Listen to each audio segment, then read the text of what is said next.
Players are recorded live in-game. Audio quality may vary. The following episode contains adult themes and simulated role-play violence. Listener discretion is advised.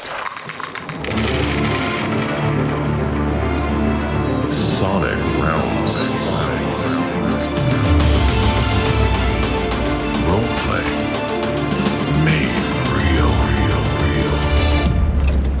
So what's the plan if there are more gang members? Well, if we see any bodies, we gotta start counting them. See how many people we got in there. So we gotta do full recon even if there's one idiot in that building. All right? Yep. All right. Just keep your heads down. And, can you do some magic radar or something to show how many people are in there? That's not exactly how this works. Nah, I didn't think so. I thought it was worth asking. Dreger turns a corner and sees Rabrat, wearing his familiar green jacket, strolling towards the chop shop. Should we stop him from going in?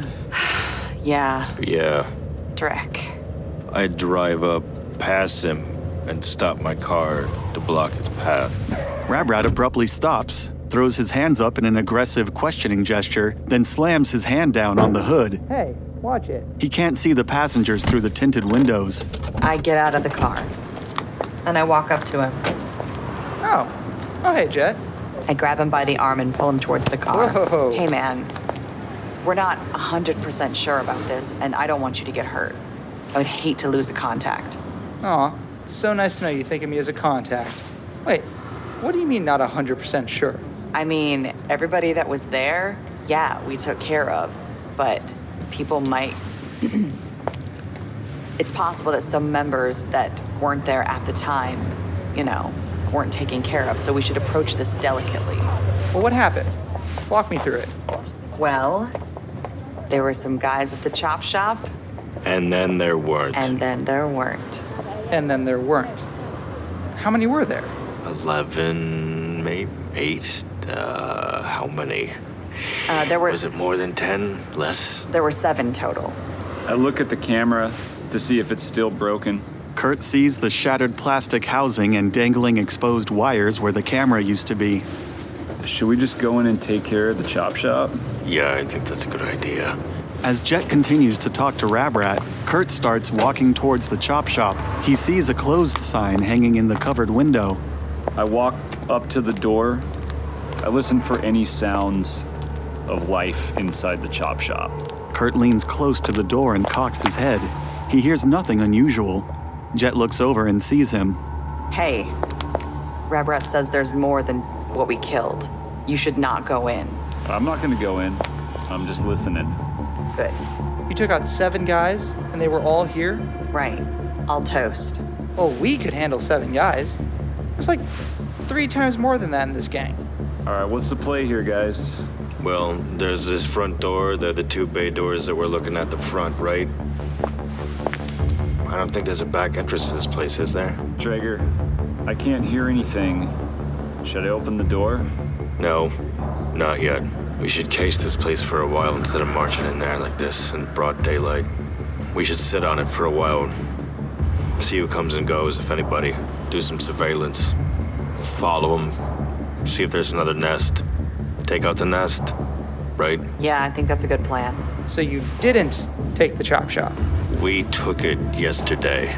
Yeah, I guess there are more guys than we thought. Yeah, you didn't exactly give us that intel, so we did our job. To a point. To a point? Well, could be no one's in there. I don't want to find out by getting shot in the face. Yeah, go ahead and if you wanna... You want to find out? Go ahead, you say hi. I'm just gonna go poke my head in there. Rabrat, that is not a good idea. I walk over to the bay doors. Hey, can I put my jacket in your car real quick? What for? Nah, never mind. You guys are here. I walk back to the car and get in. Just in case anybody comes outside, I don't want them to see me. I put my hand on my gun when I'm sitting in the driver's seat. Jet and Dreger watch Rabrat approach the door from the car as Curt watches from outside the bay doors on the other side of the building. A chill suddenly runs down Jet's spine. Rabrat, no, wait! Don't go to the door! Hey, Anybody in there? An angry-looking orc wearing a cheap tin badge on his jacket suddenly opens the door. We're closed. The orc looks down at Rabrat's jacket and a look of recognition flashes on his face. What the dreck? Silver Pistons. It was you guys. Ah, Dreg. The orc slams the door. Dreg. Rabrat begins backing away from the entrance. He runs behind Dreger's car and produces his pistol from under his jacket. I think things are about to get royally fragged up, guys. I start speaking to the spirits. In the spirit world, I contact a silver bear and request that he come and help us fight. The connection between Jet and the silver bear is foggy and hazy. Hey guys, I got an idea. I'm gonna lure him out. Curt quickly walks to the door and hastily opens it. Curt, what are you doing? Curt looks through the doorway and sees two orcs standing, and one dead body slumped in the corner. Tin Badge is standing to the left of the door, and further back in the room is another orc wearing a denim vest. They both have a hand in their jackets and look ready for combat. Don't shoot. I know it looks bad, but we're on your side. We were at the docks last night, and we were double-crossed by some Dreckers. Looks like the ones that got away came here afterwards. Curt walks a few steps inside, away from Dreger's field of vision in the car. Curt. So, do you know who all's in there? No idea. I thought there'd be 0 people in there. Dreger gets out of the car, gets low, and begins moving towards the vehicles parked in front of the chop shop. I draw my Ruger and crouch so we can get a direct eye line into the room. I get on the comm link and call heads. I'm holding Jaybird as I have notified of a call from Chitangeli. What is it? Heads, we've got kind of a bad situation happening here. Rabrat just went full crazy and went into the chop shop. We could really use your help. What's going on? I can't leave now. As I consider the situation, I decide to switch gears and attempt to summon an air spirit again. Jet refocuses her mind and establishes a solid connection with an air spirit, a cloud of ethereal butterflies. The spirit awaits commands from the astral plane. Jet, what are you doing? Jet opens her eyes and looks at Rabrat. I give Rabrat a hard look. Focus on the battle. Right. The battle. The orc in the denim vest lunges at Curt. Look, I know you don't believe. Bare, muscular orc arms grapple Curt and subdue him. Down the hall, a large orc with unilens, cycloptic sunglasses peeks his head into the room and sees Denim Vest wrestling with Curt, with Tin Badge producing a pistol from his jacket. Tin Badge grips the gun, winds back, and pistol whips Curt in the head. The force of the blow moves Curt and Denim Vest to the side of the room, opening up Cyclops' view of the doorway. He sees Dreger and Rabrat's heads looking over the hood from behind a parked car. It's an ambush behind the city of Erica. Taking cover from behind the doorway, Cyclops gets out an Uzi and aims at Dreger. You had to just walk right in there, didn't you? Curt struggles to get free, but is still woozy from being pistol whipped. Denim Vest is able to maneuver one arm to pin Curt's arms to his torso in a one-armed bear hug, while his other hand reaches behind to unsheath a knife. In a quick motion, he stabs Curt in the ribs. The knife sinks deep. Rabrat fires his gun at Cyclops. The bullet hits the wall he's hiding behind. Tin Badge approaches Curt and Denim Vest, his arm up and ready to pistol whip Curt for a second time. Blood has streamed over one of Curt's eyes, but he still manages to sense the incoming attack. As the pistol approaches, Curt jerks his head to the side, narrowly missing the attack. Jet, watching from the car, ducks down and closes her eyes. Air spirit, I need your help again. My friends are in trouble. Please, come to this plane and assist me. In midair, reality seems to bubble and distort as a swarm of magical butterflies materializes. Jet's mental link with the spirit remains strong. I command the air spirit to move closer to the door. I need to find out if Curt's okay. Help Curt. See if you can make an accident happen. Eat the maid. She's in the car. She's in the car. On the other side of the building, the bay doors begin to slowly open. I stand and walk over to the left-hand side of the door, gun drawn, ready to pivot and shoot on the inside. Dreger darts his head around the corner and sees Cyclops run out from his cover, aiming at Curt. I'm gonna return the favor and shoot cycloptic goggles in the face. Dreger then makes a quick pivot into the doorway and fires at Cyclops, hitting him in center mass. Hey, when you use a gun, that's what you're supposed to do with it. The gunshot startles Denim Vest, but his grip on Curt doesn't loosen. If you kill me, you'll never find your money or the goods.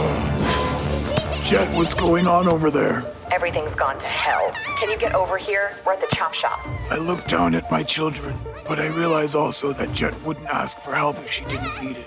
I think to myself, what did they get themselves into? Kaya, stay here with your siblings. I have to go do something. I run up to the roof to access the Matrix to see if there's anything I can say or do from here. The cloud of magical butterflies has flown into the doorway. A reddish wave seems to emanate from them and gets absorbed into Tin Badge, Denim Vest, Cyclops, and Dreger. Moments later, Denim Vest hits his leg on a coffee table, knocking him off balance. He begins to fall backwards and lets go of Curt with one hand to try to steady himself. He falls on his behind, with Curt falling clumsily into his lap. Curt manages to free one of his arms and reaches for the gun in Denim Vest's vest. Sensing this, Denim Vest slaps down on Curt's arm and once again regains control of it.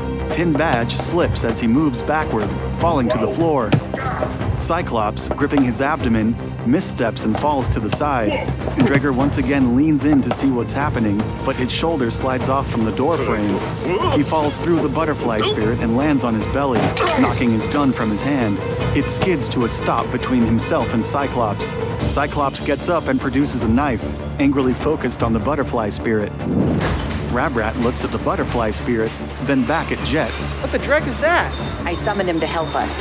You should probably aim your gun and fire at one of those Dreckers. You made that? You're a mage? Rabrat scurries to the rear of the car, aiming at the open bay doors. This is crazy. This is crazy. The bay doors have opened 4 feet and continue to rise. A kneeling orc wearing a grid t-shirt leans out from under the door and fires at Rabrat. The bullet glances off the car trunk and lands in Rabrat's shoulder. Air Spirit, move to the man holding Curt and engulf him. Without a word, the cloud of ethereal butterflies darts at Denim Vest. Hundreds of tiny razor wings skillfully cut at him as he is engulfed while never touching Curt. Curt's wild vision is filled with blood and butterflies as he succumbs to the chaos surrounding him, going into a full panic. I just got knocked on my ass by that spirit thing. I scramble over to my gun. Pick it back up. Dreger runs past the swirling cloud of butterflies to his left, arms outstretched for his gun. Ahead of him, Tin Badge pops up aiming his pistol from behind a reception desk. The bullet sails over Dreger's left shoulder, through the butterfly spirit, and into Curt's heart.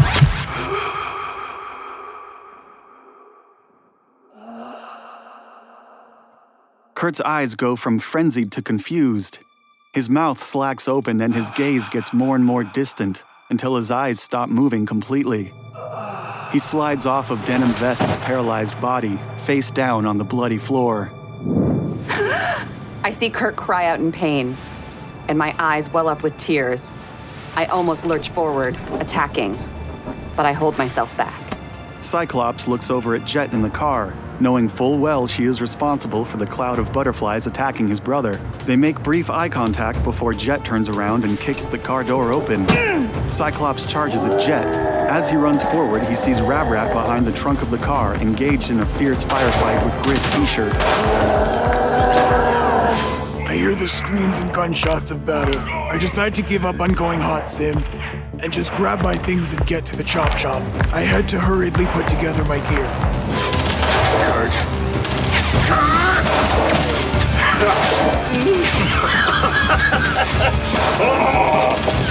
Okay.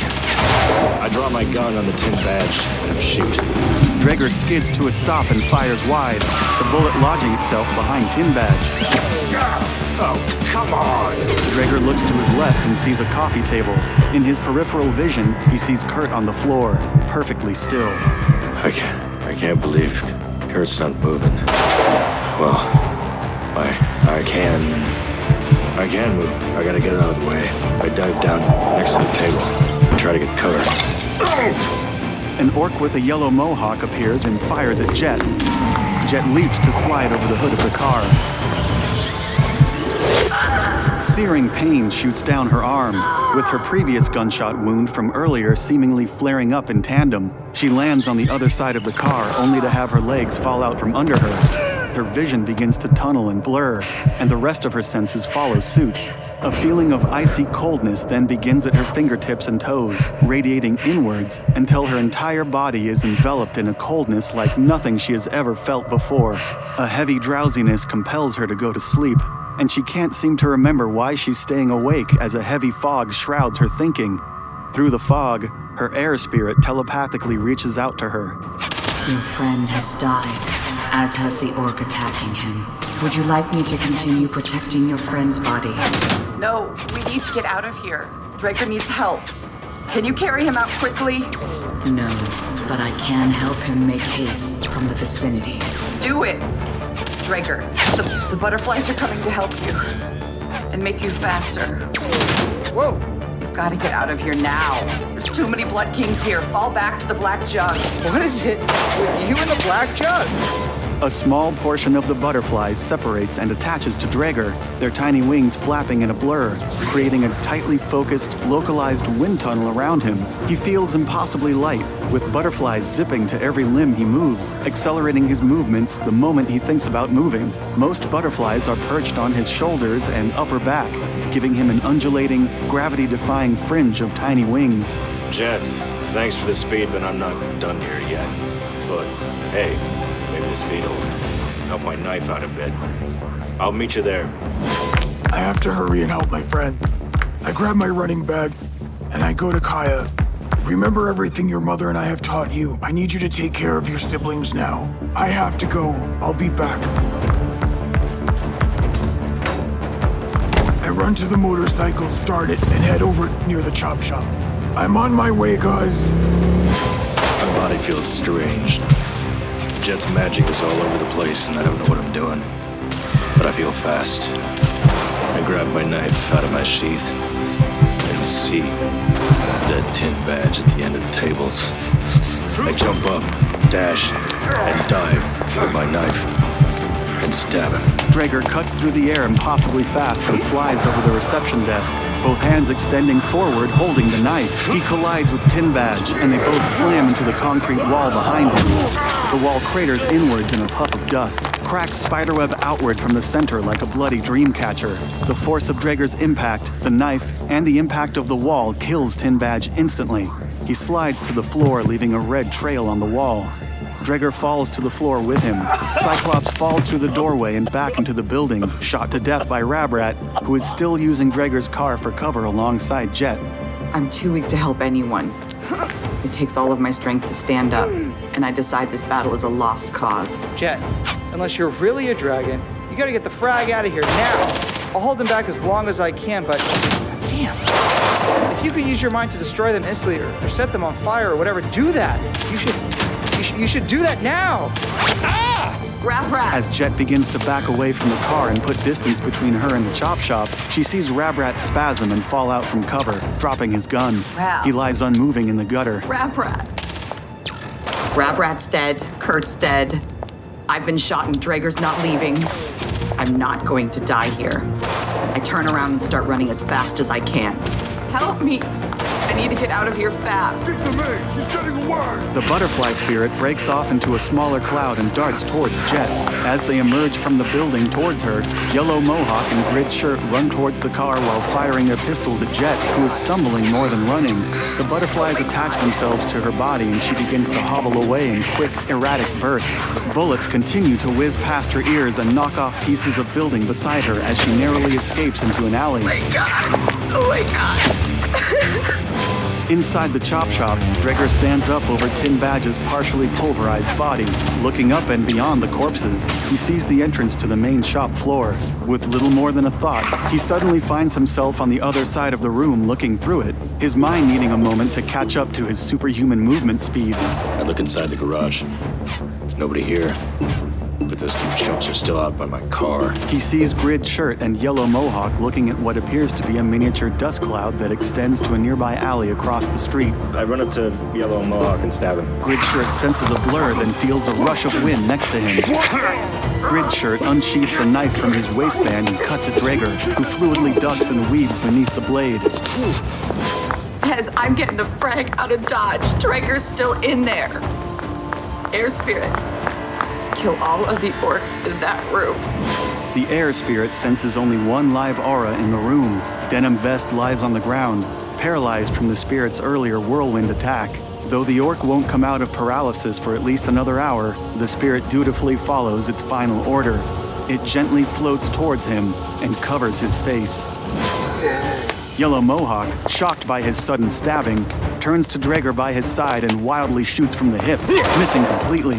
The butterflies on Dreger's shoulders evaporate and he feels heavier. I take a swipe at the Yellow Mohawk. Dreger quickly removes the knife from Yellow Mohawk's back and in a fluid crescent motion, powerfully swings the blade upwards, behind the ribcage, and into Yellow Mohawk's heart.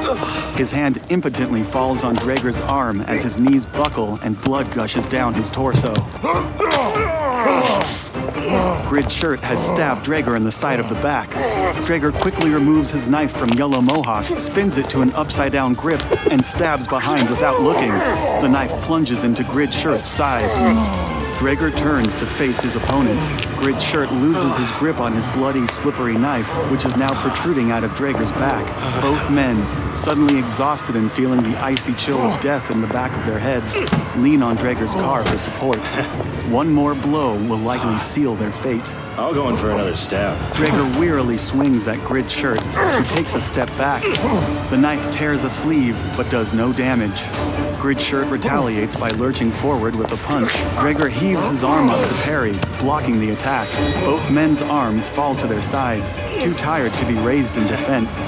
Pushing his will to the edge, Dreger grabs him by the shoulder with his free hand and gut stabs with the other, collapsing into Grid Shirt, knife first. Dreger shakily catches himself with both arms on the trunk as Grid Shirt lifelessly slides down into the gutter, leaving behind a red streak on the side of Dreger's car.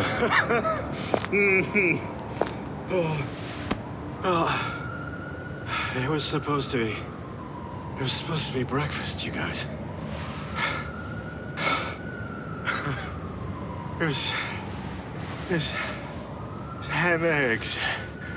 I wanted ham and eggs, that's all I wanted is ham and eggs. Dreger leans heavily on his car, his vision fading to black then fading back in. He reaches behind and pulls the knife from his back, dropping it to the sidewalk. Hez arrives on the scene, seeing Dreger standing alone in the middle of the carnage, spattered red with blood. He looks up and squints at Hez as she dismounts the motorcycle. Hez. Dreger! Are you all right? I haven't had a chance. Check on him, will you? Where is he? Curt's inside. Take me to him. Check on Curt, he's inside. All right. I run through the door and try and find Curt. Hez sees a perfect tableau of chaos, with bodies, scorch marks, broken furniture, bullet holes, and gallons of blood everywhere. At the center of it all is Curt, lying face down, with an orc wearing a denim vest partially on top of him. She steps over another orc lying in the doorway and runs to Curt. I extricate Curt and apply a trauma patch.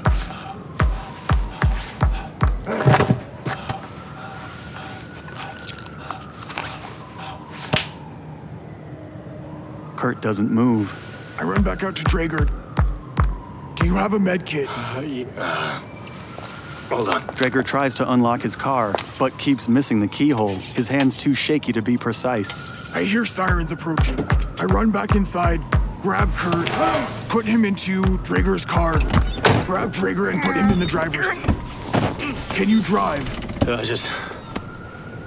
All right. I'm tired, but I can keep my eyes open long enough to follow. I'm gonna go slow. Try and follow me. All right. I get on my motorcycle and lead Dreger out from this area. I head to Gitangeline.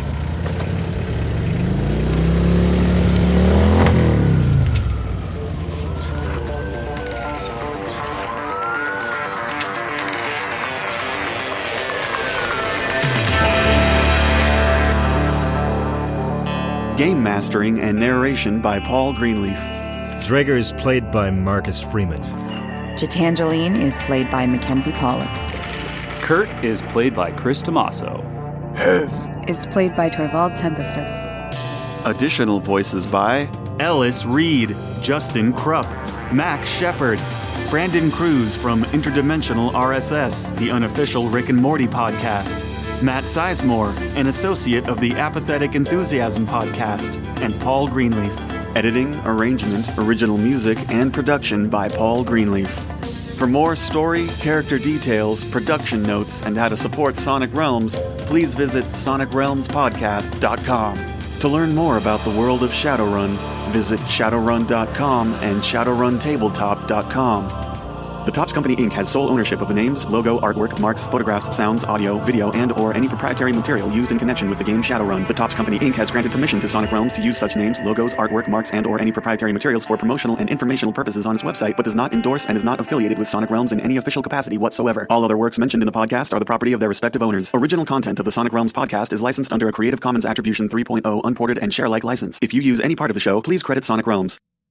And hey, thanks for listening.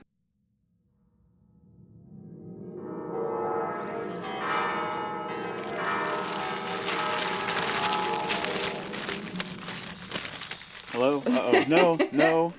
Am I still here? Yeah, you're still here. Am I? Okay. I hear you. You have not gone anywhere. You were actually not talking slow either. I know, he's got the fear in him. Don't leave me again. Behind the shitty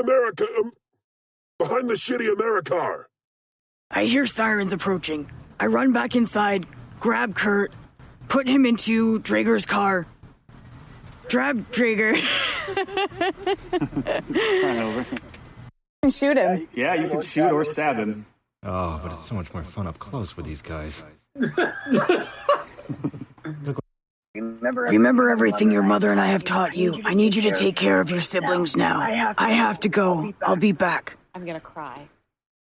Yeah, this is good. Yay, 4 hits. Okay, 4, 6. Dang, nice. Yeah. Out of 5? Yeah. Oh my God. So good. All of these is ridiculous. Okay. It's like every time I've made the opposed roll, the spirits get like 0 or 1 hit. Like, it doesn't seem, all the people are going to be all like, why, how can she summon spirits every time with like full services? No, I just failed one, or I just, one wasn't so great just a second ago.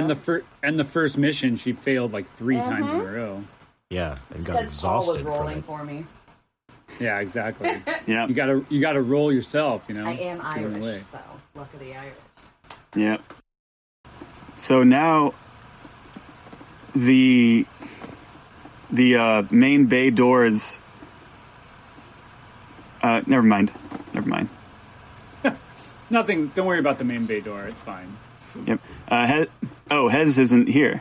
I am not present at this event. I wonder if somebody should call Hez. It's a good call. This cycloptic goggles guy is gonna take a shot at Dreger over here.